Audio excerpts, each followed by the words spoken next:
Oséias 14, 4, a palavra diz assim: curarei a sua infidelidade,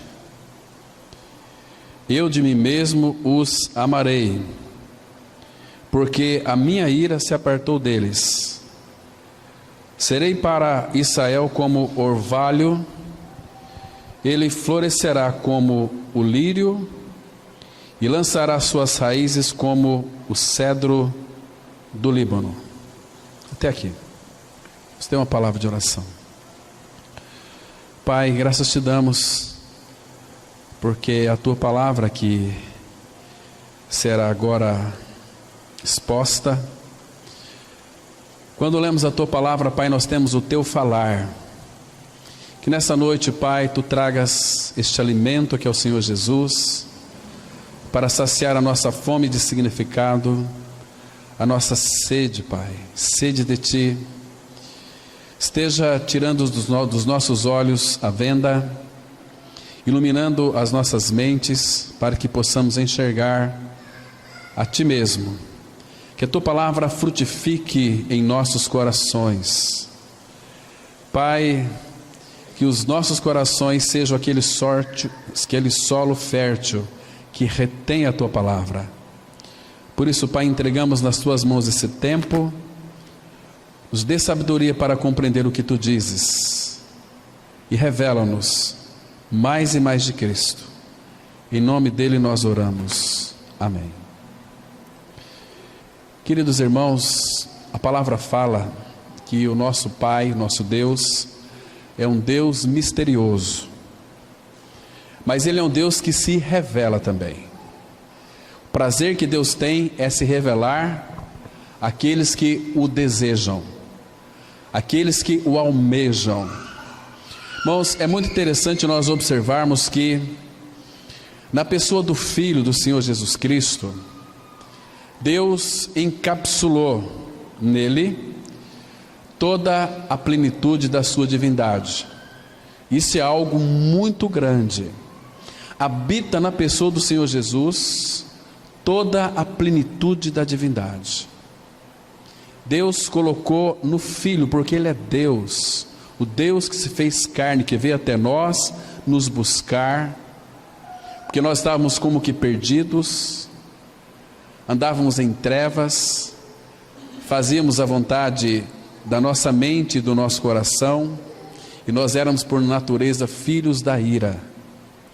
Interessante, irmãos, que Deus o Pai fez com que caísse na pessoa do Filho toda a nossa iniquidade, toda a nossa transgressão, todo o meu pecado, todo o seu pecado foi colocado em Cristo, e lá na cruz Ele carregou sobre o seu corpo as nossas iniquidades. Lá na cruz Ele crucificou o nosso pecado. Lá na cruz Ele matou o nosso pecado, ou em outras palavras, Ele tirou o pecado de nós, fazendo de nós filhos amados. Quando nós recebemos essa palavra, João 1, 12, 13 vai dizer o seguinte, que a todos quantos o receberam, deu-lhes o poder de serem feitos filhos de Deus. Nós fomos feitos filhos de Deus em Cristo. Irmãos, agora nascemos de novo. O que fazer? Como viver uma vida cristã que de fato agrade ao nosso Senhor? O Senhor, irmãos, Ele deseja que nós venhamos a viver com Ele uma vida escondida com Ele.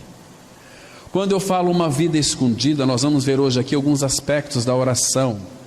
Uma vida a sós com Ele. Esse texto que nós lemos aqui de Oséias mostra claramente que o Senhor deseja que nós vivamos uma vida com Ele em profundidade. A nossa vida aqui na face da terra é como um lírio. Serei para Israel como orvalho, ele florescerá como lírio. Isso aqui é nós. Acima da terra é como lírio. Lá em Mateus 6, 28 fala que o lírio cresce pela manhã e à tarde murcha. Essa é a nossa vida aqui na face da terra. Mas a nossa vida com o Senhor é vida em profundidade, como está aqui no versículo 5, na parte B. Interessante que nós vamos florescer como lírio e nós vamos lançar as suas raízes como o cedro do Líbano. A vida com o Senhor é uma vida em profundidade com Ele, é uma vida amalgamada com Ele, entrelaçada com Ele, uma vida de união. Paulo, escrevendo aos Coríntios, ele disse no capítulo 6, que aquele que se une ao Senhor é um espírito com Ele. Nós estamos unidos a Cristo. Irmãos, a vida do Pai com o Filho, e claro que se nós hoje olharmos para o coração do Pai, nós vamos ver o Filho, o Senhor Jesus, porque o Senhor Jesus é proclamado pelo Pai desde o Antigo Testamento, através das figuras, lindas figuras nós temos ali, desde Gênesis até o livro de Malaquias, o último livro do Antigo Testamento. Temos lindas figuras de Cristo, Ele é expresso de uma maneira extraordinária. Então hoje, irmãos, o que é interessante é que o Novo Testamento traz para nós toda a realidade de quem Cristo é. Então, quando nós contemplamos o coração do Pai, se pudéssemos olhar no coração do Pai, o que nós viríamos ali? Nós viríamos o seu Filho. O seu Filho é algo que o Pai, é uma pessoa na qual o Pai tem todo o seu prazer. Irmãos, mas se nós contemplarmos o coração do Filho, nós vamos ver ali a igreja. Nós lemos um texto aqui, lá em Hebreus capítulo 12, que por causa da alegria que lhe estava proposta, ele suportou a cruz, não fazendo caso da ignomínia, então ele assentou-se à direita da majestade nas alturas. Então, queridos, a alegria que o Pai havia proposto para o Filho é a igreja, na qual ele pagou um alto preço.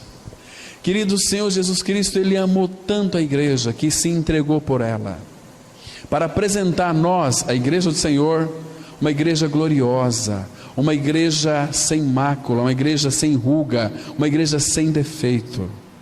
Então nós estamos no coração do Filho, porque Ele amou a igreja, e Ele deseja, irmãos, que nós venhamos viver uma vida escondida com Ele. Vocês se lembram daquele texto de Colossenses capítulo 3, verso 3, que diz assim: porque morrestes, e a vossa vida está escondida com Cristo em Deus. A ideia aqui, é claro que nós somos o corpo de Cristo. O corpo de Cristo, ele não pode ser escondido. Hoje o mundo olha para a igreja, não para esse templo de pedra. Isso aqui não é igreja, isso aqui é um templo onde a igreja se reúne. Igreja são aqueles que creram no Senhor Jesus, que morreram com Ele e ressuscitaram com Ele. É um organismo vivo no qual tem como encabeçamento a pessoa de Cristo. Ele é o cabeça, nós somos o corpo. Lembra de Marcos 7,24, quando o Senhor Jesus, Ele queria se retirar para orar sozinho, mas Ele não podia ocultar-se, porque Ele tinha um corpo, Ele era visto.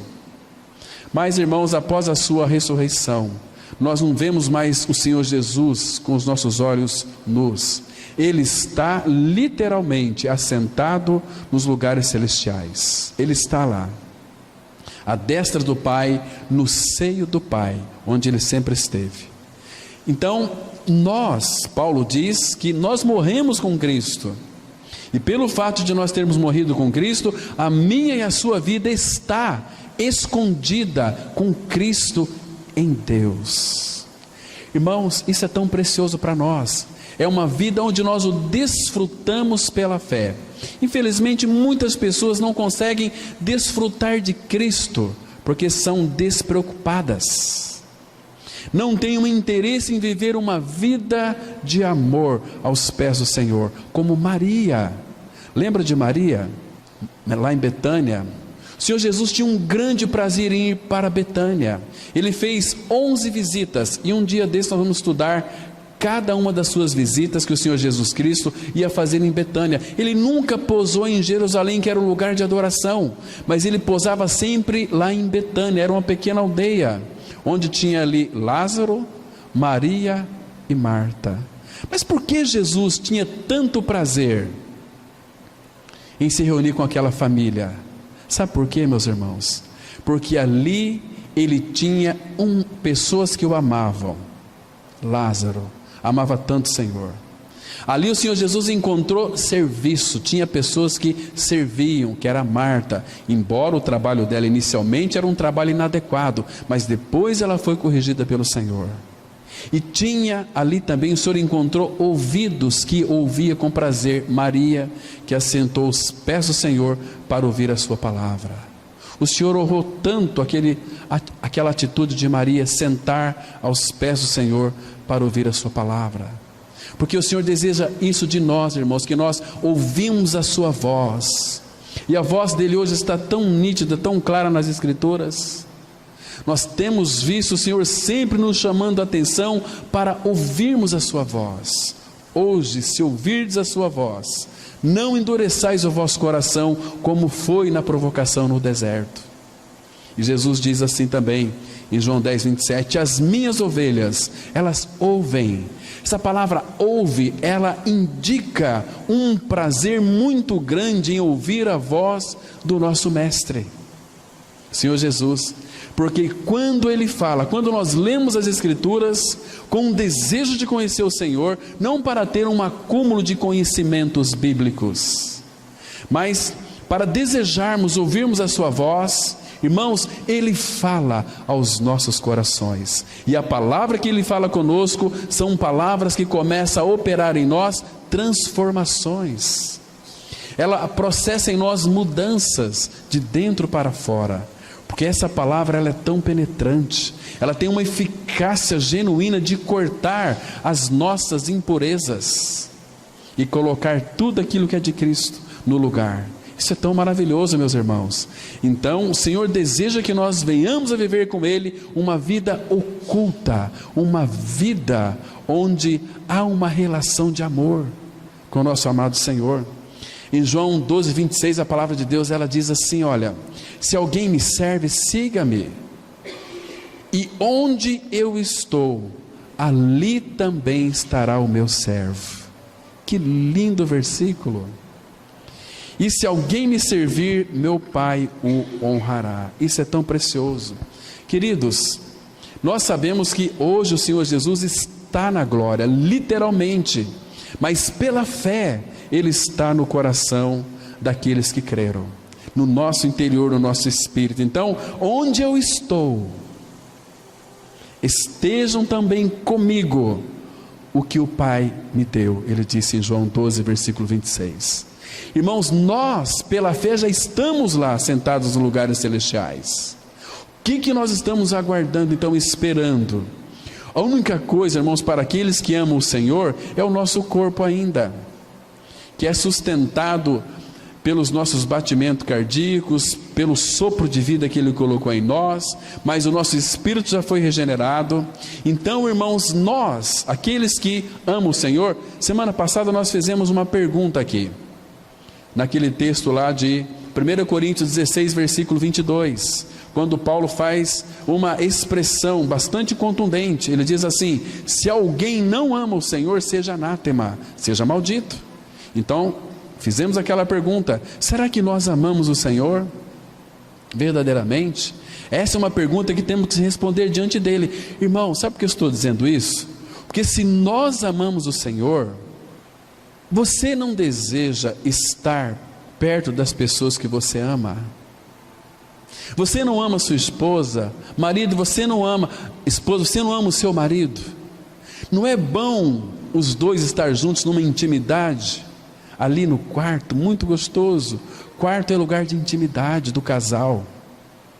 O Senhor Jesus nos chama para o quarto, para orarmos no quarto. Então, se nós amamos o Senhor, por que, irmãos, que nós não cultivamos uma vida oculta com Ele no nosso quarto? Porque se nós amamos o Senhor, como igreja, e a igreja deve amar o seu noivo, irmãos, é impossível a igreja não amar o seu noivo, porque do ponto de vista humano, humanamente falando, toda noiva que tem o seu noivo, ela almeja o casamento, o dia daquele grande encontro lá no altar, quando ela vai fazer os seus votos, então vai receber a bênção matrimonial, porque ela ama o seu noivo, ela não vê a hora de se casar, para estar os dois sempre juntos, uma coisa muito bonita, muito linda, onde tem a bênção do Senhor, Hoje está muito comum, né? A maioria dos casais namora e já estão morando junto. Isso é abominação diante do Senhor. Isso é fornicação. Não tem a bênção de Deus. Sempre vai faltar alguma coisa. Então, a noiva, ela ama o seu noivo e quer casar com o seu noivo. A igreja ama o Senhor, irmãos, mas nosso Senhor, Ele disse que viria nos buscar. Vocês se lembram em João 14? Ele disse que iria preparar lugar. Mas quando Ele fosse preparasse lugar, Ele voltaria e nos receberia para Ele mesmo. Agora, irmãos, uma pergunta aqui tem que ser feita. E precisamos responder aos pés de Cristo. Amados, nós desejamos que Ele volta para nos buscar? Será que nós estamos preparados para aquele casamento com o nosso amado Senhor? Será que o nosso coração anseia pela volta dEle? Como disse lá em Apocalipse 22. O Espírito, Ele quer. O Espírito e a noiva dizem: vem. Que lindo, irmãos. Nós temos desejado a volta de Cristo. O que tem impedido, irmãos, nós de almejarmos a volta dEle? Estamos vivendo, irmãos, um cristianismo sem vida. Um cristianismo que tem se preocupado com doutrinas, regras. Tem pessoas que obedecem mais à voz do pastor do que as escrituras sagradas.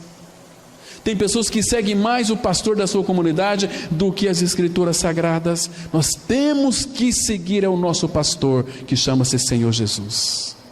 A nossa função no ministério pastoral é tão somente apacentar, trazer um alimento genuíno espiritual, que é a sua palavra. Irmãos, infelizmente, hoje em muitos lugares, infelizmente, eu falo isso com muita dor no meu coração, a palavra de Deus, a centralidade de Cristo e a cruz, tem sido esquecido em nossos púlpitos. É uma perda muito grande para o povo de Deus. Mas o Senhor tem nos chamado a uma intimidade tão preciosa. João 17, versículo 24, o Senhor Jesus, Ele disse assim: Pai, a minha vontade é que onde eu estou, estejam também comigo os que me deste. Olha que lindo. Deus tem nos chamado para uma vida de intimidade. Deus hoje Ele está ensinando a muitos de seus filhos os mistérios do reino, como figura da semente enterrada fora da vista. Porque a nossa vida com o Senhor, ela não é para ser vista, é algo para nós. Como nós aqui no Ocidente, nós temos um costume. Você pode passar em qualquer casa aqui da nossa cidade, você vai perceber que a casa é mais no fundo e na frente tem um jardim. Lá no Oriente, a casa é na frente e o jardim é no fundo. Sabe por quê? Porque aquele jardim é para apreciação do casal, é para apreciação daquela família. Hoje as pessoas colocam o jardim na frente da casa para que todos vejam. Não. E Provérbios diz assim: jardim fechado és tu, querida minha, se referindo à igreja. Então nós somos o jardim fechado do Senhor Jesus, onde Ele contempla. O nosso jardim, o jardim do Senhor que somos nós, não é para ser contemplado pelo mundo, é para exclusividade para Ele. Ele quer ter um relacionamento mais íntimo, mais profundo conosco. Então, queridos, isso vai acontecer somente na medida em que, quando nós começamos a aborrecer as nossas próprias vidas, nós vamos então ter parte com a vida do nosso amado Senhor. Porque enquanto nós amarmos a nós mesmos, nós vamos ter no centro nós mesmos. Será que aquele texto de Gálatas 2:20 é realidade em nós? Que diz assim: já estou crucificado com Cristo, logo já não sou eu quem vive, mas Cristo vive em mim. É não mais eu, mas Cristo que vive em mim. Irmãos, quando Cristo ele vai crescendo em nós, como diz o apóstolo João em João 3,30, convém que Ele cresça e que eu diminua. Quanto mais Cristo é formado em nós, mais o Pai nos contempla com olhos muito especiais, porque o Pai começa a ter prazer em nós. O Pai começa a nos contemplar de uma forma tão preciosa, não vendo a hora que nós então nos apresentaremos diante dele, porque o Pai, ele diz assim: olha, o Pai está tão ansioso para nos contemplar, O Senhor Jesus, Ele está naquela ansiedade, porque Ele está esperando a sua igreja há mais de 2000 anos. Imagina a ansiedade do nosso noivo, como Ele deseja. Hoje vimos pela manhã que Ele está com a mão na maçaneta da porta. Ele está, a volta de Cristo está próxima, irmãos, e muitos não têm se preparado para o encontro com o Senhor nos ares. Estão buscando as suas bênçãos, estão buscando isso, estão buscando aquilo, que eles nunca vão encontrar, porque todas as bênçãos de Deus Ele colocou em Cristo. E Efésios 1:3, a palavra fala assim: bendito Deus e Pai de nosso Senhor Jesus Cristo, que nos abençoou com toda sorte de bênçãos espirituais nas regiões celestiais em Cristo. Sim, em Cristo habita toda a plenitude da divindade, e Ele colocou Cristo em nós. Isso não é religião, irmãos, isso é cristianismo bíblico verdadeiro. Está acesso, a cada um de nós temos acesso a esta pessoa tão maravilhosa. Então, unidos a Cristo, escondidos em Deus, nós vamos habitar na fonte de tudo que é precioso, e em intercessão junto ao trono, nós vamos exercitar, irmãos, mesmo agora, autoridade sobre as nações e o poder sobre todo o inimigo de Deus. Todo o inimigo de Deus. Em Mateus 6, vamos lá para Mateus 6, nós vamos ver aqui as características da vida escondida no aspecto da oração. São muitos aspectos de viver uma vida escondida com o Senhor, mas hoje eu quero focar um pouquinho na oração, né? Aspecto da oração são desvendadas por Ele, que é a própria personificação de tudo aquilo que Ele é e ensina. Jesus, quando Ele ensina algo para nós, Ele não ensina assim: olha, eu vou ensinar para vocês algo. Ele vai ensinar algo para nós daquilo que Ele é. Ele é o ensino. Ele disse assim, lá em Mateus 11: aprendei de mim, que sou manso e humilde de coração, e achareis descanso para as vossas almas.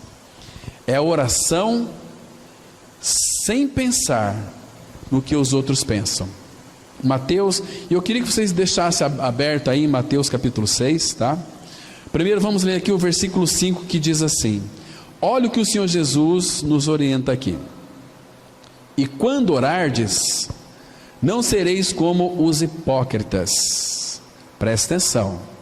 E quando orardes, não sereis como os hipócritas, porque gostam de orar em pé nas sinagogas e nos cantos das praças, para serem vistos dos homens. Em verdade vos digo que eles já receberam a recompensa.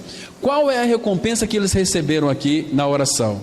De serem vistos pelos homens. Irmãos, orar em comunidade é muito fácil. Às vezes as nossas orações são hipócritas. Se nós orássemos verdadeiramente como deveríamos orar, né? Aquilo que está no nosso coração, mas nós fingimos aqui muitas coisas. Nós não oramos verdadeiramente. As nossas orações aqui são todas elas fingidas. Não é assim?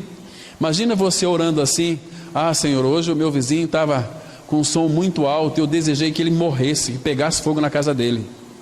Mas nós fingimos, nós mascaramos, porque está diante dos irmãos.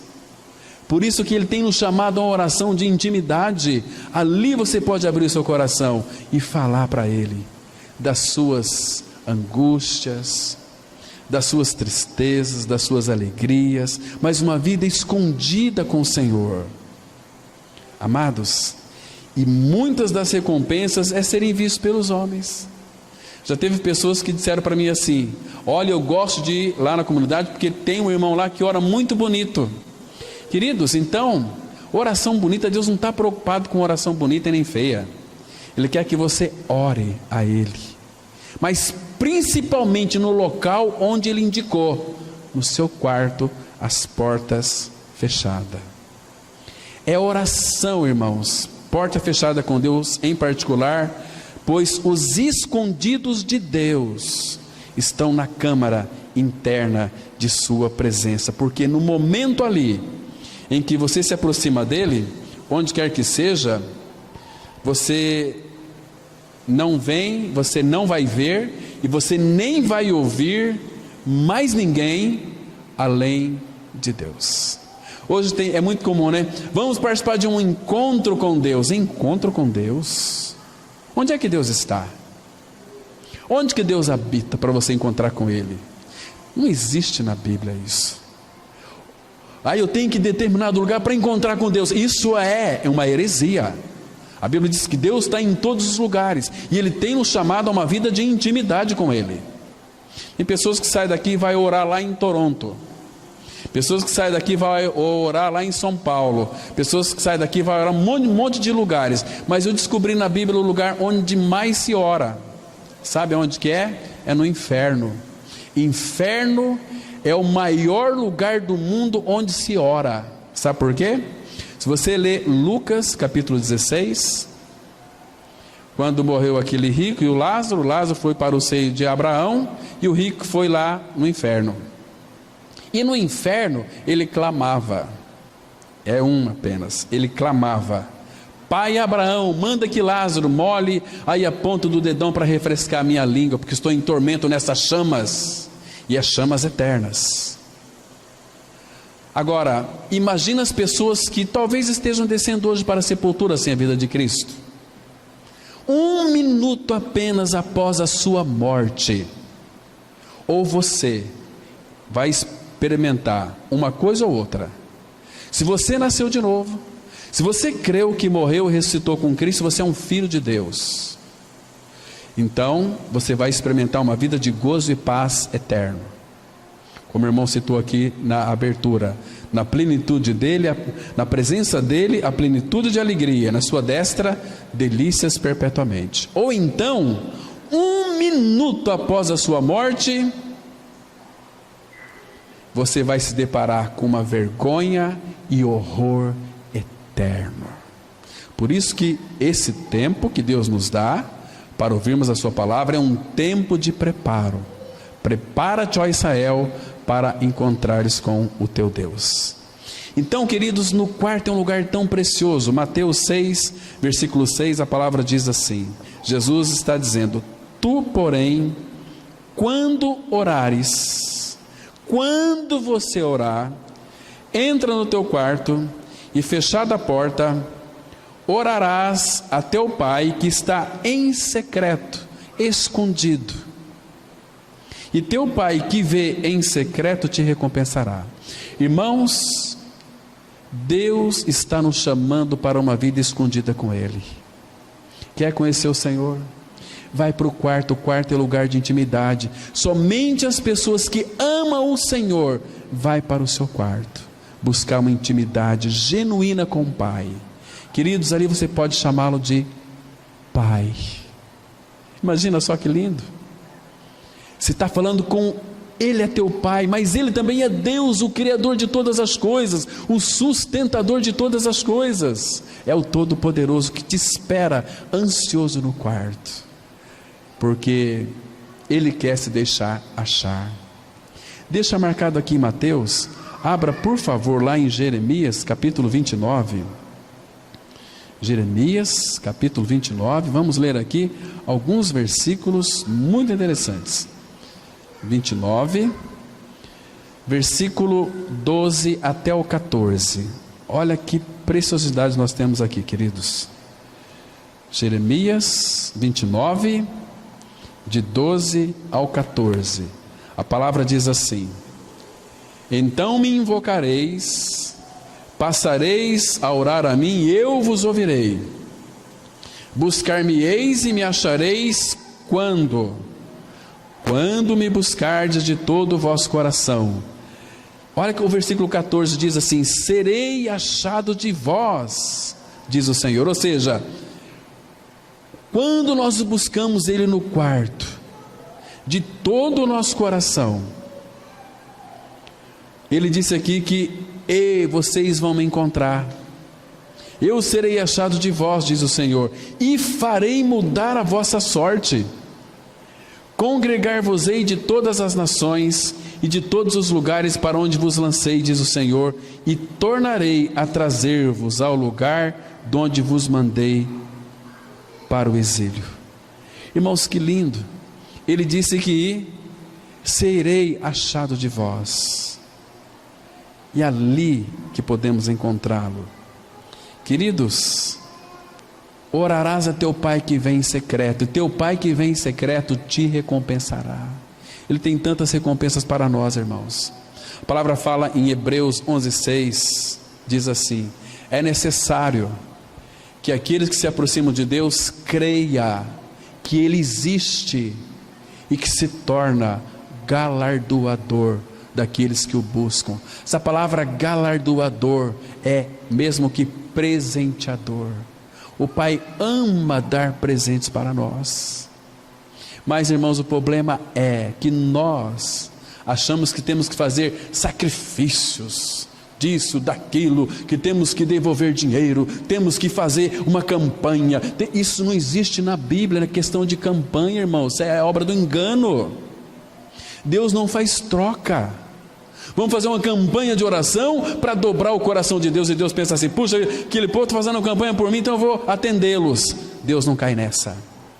Ele não precisa disso, irmãos. Ele quer um coração quebrantado, quer um homem ou uma mulher que passou pela cruz e vive uma vida de cruz, levando sempre no seu corpo o morrer de Jesus, para que a vida dele se manifeste. Nós somos filhos de Deus e Ele tem cuidado de nós. Mas e aqueles dias de tormenta? E aqueles dias terríveis? A palavra fala que Deus tem o seu caminho na tormenta. Mas e amanhã vai subir o combustível, amanhã vai subir tudo. Não se preocupe, disse o nosso Senhor, para o dia de amanhã eu trarei os meus cuidados sobre vocês. Nós temos um Pai que cuida de nós, irmãos. Será que nós não conseguimos enxergar o cuidado dele em nossas vidas? Será que nós somos tão insensíveis para não ouvirmos o sussurrar do Espírito Santo dizendo o seguinte para mim e para você: e eis que eu estou convosco todos os dias até a consumação dos séculos? Será que nós não temos ouvido para ouvir, irmãos, aquele texto de Salmo 37, versículo 19? Porque nós estamos vivendo já tempo de fome. Eu fui para casa agora, eu tinha esquecido a câmera, não foi por acaso. Coloquei o carro na garagem, saí, me deparei com uma mulher se ajoelhada nos meus pés ali: por favor, eu saí da cadeia agora, eu preciso de R$10, eu preciso comprar alguma coisa, estou morrendo de fome. Falei: dinheiro aqui eu não tenho, mas fui lá, peguei pão, peguei banana, peguei outra coisa, toma. Saiu chorando, agradecendo. Falei: mas só isso? Só isso? Se tivesse um tempo para sentar com essa mulher e abrir a palavra para ela, eu tinha que vir para cá. Falei: meu Deus. Na realidade, as pessoas não estão com fome de pão, estão com fome da palavra, como diz Amós. Haverá um tempo em que enviarei fome sobre a terra, não fome de pão, mas de ouvir a minha palavra, porque a palavra de Deus nos regenera, a palavra de Deus nos cura, nos restaura, nos vivifica. Nós precisamos ser vivificados pelo Senhor na sua palavra. Oração, meus irmãos, é oração, não tanto de linguagem, mas tem que ser de coração. Não precisam usar palavras vãs repetições, pois eles sabem que Ele ouve, sabe que tem suas petições colocadas diante dEle. Olha aí Mateus capítulo 6, versículo 7, que diz assim: e orando, não useis de vãs repetições, como gentios, porque presumem que pelo seu muito falar serão ouvidos. Irmãos, tem pessoas que oram, mas repetindo sempre as mesmas coisas, é uma ladainha. Queridos, oração é algo assim tão simples. Uma das orações mais lindas da Bíblia é do ladrão da cruz. Era um bandido, talvez poderia ser um estuprador, um ladrão, um assassino, não sei, mas ele estava ali, Cristo a cruz central, um ladrão à sua direita, um ladrão à sua esquerda. Mas de repente, aquele ladrão estava contemplando o Senhor Jesus na cruz ali também, e Jesus dizendo, conversando com seu pai: naquela intimidade, até na cruz, mostrando para nós que nem mesmo o sofrimento pode nos separar do Pai. Paulo fala em Romanos 8, quem nos separará do amor de Deus que está em Cristo? Será tribulação, será angústia, será perseguição, será morte, será nada. Nem morte, Paulo fala, porque eu estou bem certo que nem morte, nem vida, nem principado, nem potestade, nem coisas presentes, nem do futuro, nada poderá nos separar do amor de Deus que está em Cristo Jesus, nosso Senhor. Nada poderá nos separar. Então, Jesus conversando com seu pai, dizia o seguinte: imagina aquele ladrão ouvindo aquela cena, irmãos. O ladrão também estava crucificado ali. E Jesus dizendo para o pai: Pai, perdoa-lhes, porque eles não sabem o que fazem.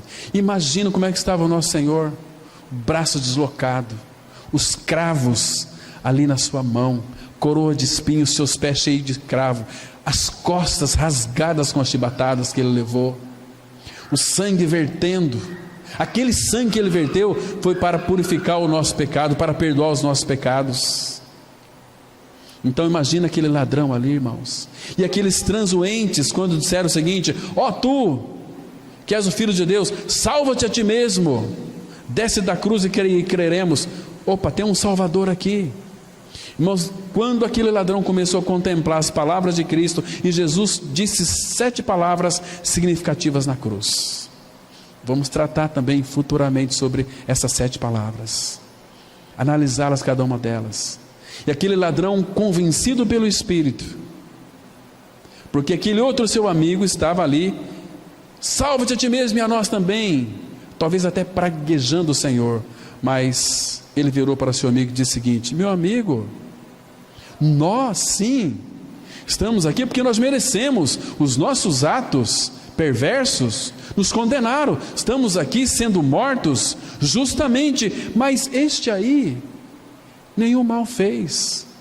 E aí, irmãos, ele vira-se para Jesus e faz uma oração mais linda da Bíblia. Ele disse assim, lembra? Jesus, lembra-te de mim quando vieres no teu reino. Irmãos, nós ficamos enfeitando as nossas orações. Ah, Senhor, graça. Imagina se aquele ladrão falasse assim para Jesus: ó Senhor Jesus, eu estou na tua presença, sofrendo igual você. Ó Senhor, eu quero te agradecer porque estamos aqui. Ó Senhor Jesus, estamos aqui porque, meu Deus do céu, Jesus, lembra-te de mim quando vieres do teu reino. E Jesus vira-se para ele e responde: em verdade te digo hoje, estarás comigo no paraíso. Que cena linda, que conforto deve ter recebido aquele ladrão ali na cruz. Irmãos, como está a sua vida de oração, meu querido? É oração com certeza de resposta,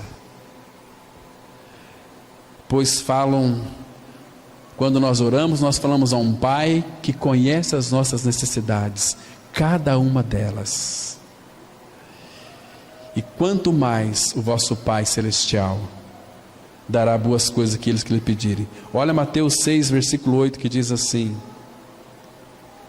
não vos assemelheis, pois, a eles, porque Deus o vosso Pai sabe o de que tendes necessidade antes que lhe peçais. Irmãos, para de pedir coisa que não tem nada a ver. Peça aquilo que é necessário. E a nossa necessidade é uma coisa só: é Cristo.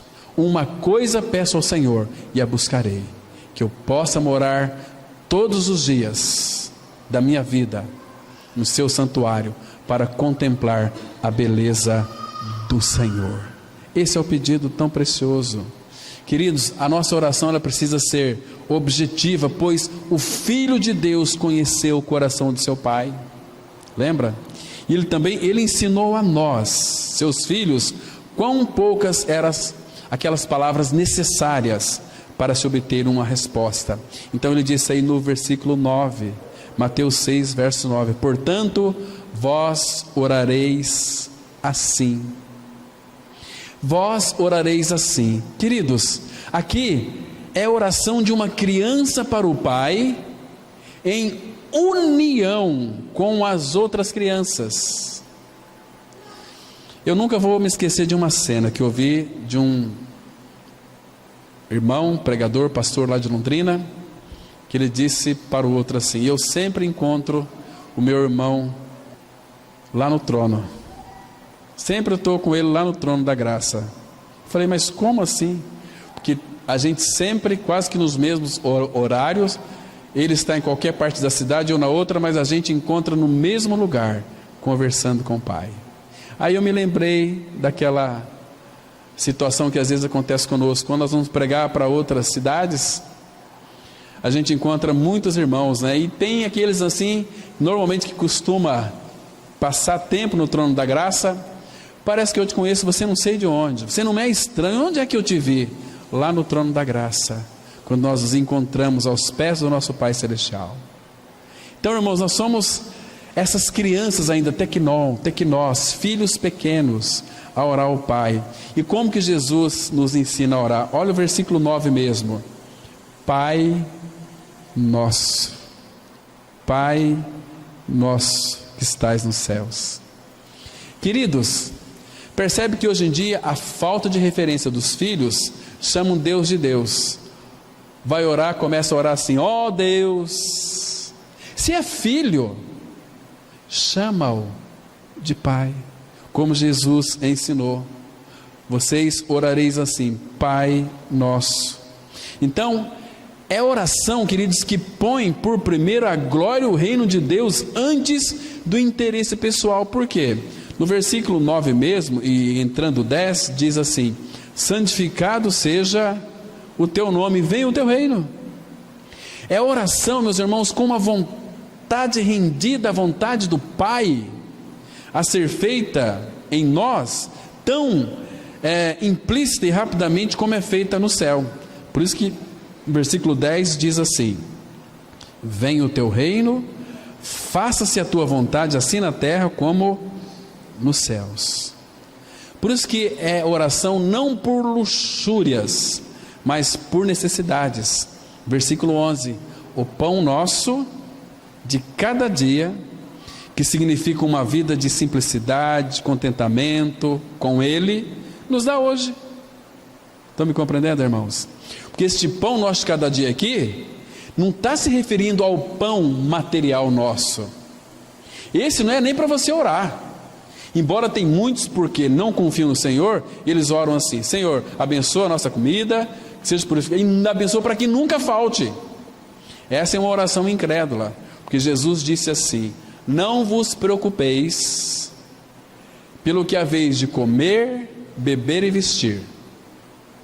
Se não é para a gente preocupar com isso, não vou nem orar por isso, porque eu sei que papai vai colocar todo dia o pão físico na nossa mesa. Entende?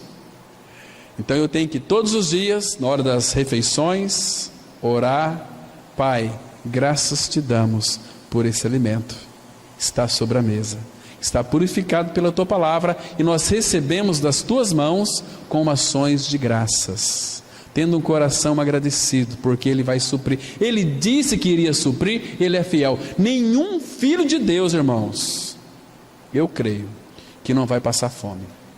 Mas a Bíblia diz, o Senhor Jesus disse em Mateus capítulo 5, que o princípio das dores, muitos sofreriam fome, viriam dias muito maus. Mas eu quero mostrar para vocês de novo aquele Salmo 37, versículo 19. Salmos 37, verso 19, que é a Bíblia quem está dizendo. Se você crê que a Bíblia é a palavra de Deus, e é Deus quem está dizendo através aqui do salmista, do salmista Davi, diz assim, o versículo 19, Salmos 37, versículo 19, olha só: não serão envergonhados nos dias do mal, e nos dias da fome se fartarão. E aí? Eu creio ou não creio? Quem é que está dizendo? É Deus o Pai através de Davi. Então, nos dias, não seremos envergonhados nos dias do mal, porque vai vir dia mal. E nos dias de fome, a Bíblia diz que nós seremos fartos. Mas é para quem é filho de Deus em Cristo Jesus. Aqui no versículo 25 ele diz assim, olha, Davi, ele diz assim: fui moço e já agora sou velho, porém jamais vi o justo desamparado, nem a sua descendência a mendigar o pão. Está vendo? Ele é um Deus que supre todas as nossas necessidades. Por isso, irmãos, é uma oração no espírito de gratidão. E quando temos o espírito de gratidão, temos um espírito de perdão também. Olha só, Mateus 6, verso 12, diz assim: assim como nós perdoamos nossos devedores. Então, irmãos, nós podemos pedir a Ele que perdoa as nossas dívidas. Mas as nossas dívidas, Ele já perdoou lá na cruz do Calvário, quando Ele levou a morrer a nossa velha natureza perversa e pecaminosa, nos deu a sua vida, uma vida reta, uma vida santa, uma vida poderosa, uma vida gloriosa, uma vida maravilhosa. Então, amados, nós temos sido chamados para viver uma vida de intimidade com Ele, ou uma vida escondida com Ele. E habitando nós no profundo coração do nosso Pai Celestial, que as almas que vão para lá, que são refugiadas dele, sabe o que encontra? Elas estão escondidas, inclusive, das línguas acusadoras. Quer ver só? Você está no Salmo aí, né? Olha aqui o Salmo 31, versículo 20. Irmãos, vida com o Senhor em profundidade, Ele vai até nos guardar de línguas acusadoras. E a Bíblia diz assim, Salmos 31, versículo 20: tu, esse tu aqui é Ele, Deus, tu os esconderás no secreto da tua presença. Irmãos, lembra aquele texto, Colossenses 3,3? Porque morrestes, e a vossa vida está escondida com Cristo em Deus. Tu os esconderás no secreto da tua presença, das intrigas dos homens, ocultá-los-ás em um pavilhão da contenda das línguas. Que lindo, irmãos, que precioso é isso aqui. Escondido também no dia da adversidade. Você sabe o que significa essa palavra adversidade? Significa desgraça. Olha aqui no Salmo 27, volta um pouquinho para trás, o versículo 5. Isso significa uma vida escondida com o Senhor. Salmos 27, 5, a palavra fala assim: porque no dia da adversidade, essa palavra adversidade no original significa no dia da desgraça. Entende? É bem forte essa palavra aqui, muito dura. No dia da adversidade, olha o que Ele vai fazer com você: me esconderá no seu pavilhão, no oculto do seu tabernáculo me esconderá, por-me-á sobre uma rocha. É nessa rocha que nós vamos estar seguros. Então, no dia da adversidade, Ele vai nos esconder no seu tabernáculo. Lá em Isaías 4,6, a palavra fala que nós seremos escondidos da tempestade. Nós vamos, aqui no Salmo 17,8, fala que vamos ser escondidos nas sombras das suas asas, né? E no Salmo 91, versículo 1, nós vamos ser escondidos atrás dele, que fala aqui assim, Salmo 91, 1: aquele que habita no esconderijo do Altíssimo, a sombra do Onipotente descansará. Ele vai colocar nós atrás dele, e Ele vai ser a nossa vanguarda. E claro que também Ele é a nossa retaguarda. Nós estamos sobre a sombra do Onipotente. Para nós concluirmos, irmãos, nós temos que considerar o serviço externo, né, desses filhos que somos nós, escondidos no Senhor. Nós vamos correr mais atrás aí de serviços, Ele que vai determinar para nós aquilo que temos que realizar. Assim como sua vida, Ele vai mudando cada dia que passa. Agora, o meu e o seu lugar é nas mãos de Deus. Vamos ver o último texto, Isaías 49, versículo 2.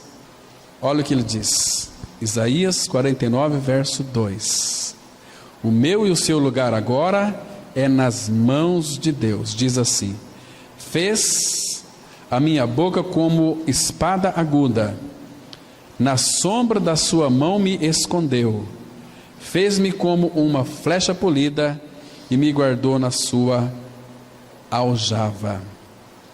E Abacuque, não precisa abrir, só vou citar aqui, capítulo 3, verso 4, na revista corrigida. Aqui nos fala que a mais profunda obra de Deus é uma obra escondida. Diz assim, Abacuque 3,4: e o seu resplendor era como a luz, raios brilhantes saíam da sua mão, e ali estava o esconderijo da sua força. Irmãos, que Pai maravilhoso nós temos. Então o Senhor tem nos chamado para uma vida escondida com Ele, uma vida em profundidade com Ele. Qualquer um de nós podemos viver essa vida com Ele, escondida nos lugares celestiais. Nessa dispensação, Ele continua sendo um Deus que se oculta, e há, irmãos, o seu poder escondido, enquanto Ele silenciosamente opera seus propósitos, até o dia em que, Colossenses 3,4, Cristo, que é a nossa vida, se manifestar, então nós seremos também manifestados com Ele em glória. Amém? Vamos ter uma palavra de oração. Pai Santo, em nome de Teu amado Filho Jesus, nós Te agradecemos por essa noite agradável que passamos aqui refletindo na Tua palavra. Pai, que essa palavra encontre em nós respostas para Ti mesmo. Pai, esteja guardando-nos, ó Pai, durante essa semana.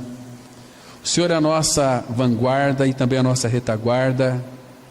O Senhor é aquele que nos guarda em Teu nome, porque nós estamos em Cristo e Cristo está em nós. Pai, abençoa essa semana que começou hoje, certamente ela será abençoada. Pai Santo, que nós sejamos testemunhas vivas da pessoa de Cristo Jesus, por onde quer que a gente passe. Abençoa, Pai, essa noite de descanso, que tenhamos um bom sono, e que a Tua doce presença seja cada dia mais algo real em nós, e que nós venhamos ansiosamente ansiar pela volta do Senhor Jesus. Prepara-nos para isso, Pai. Em nome de Jesus nós oramos. Amém.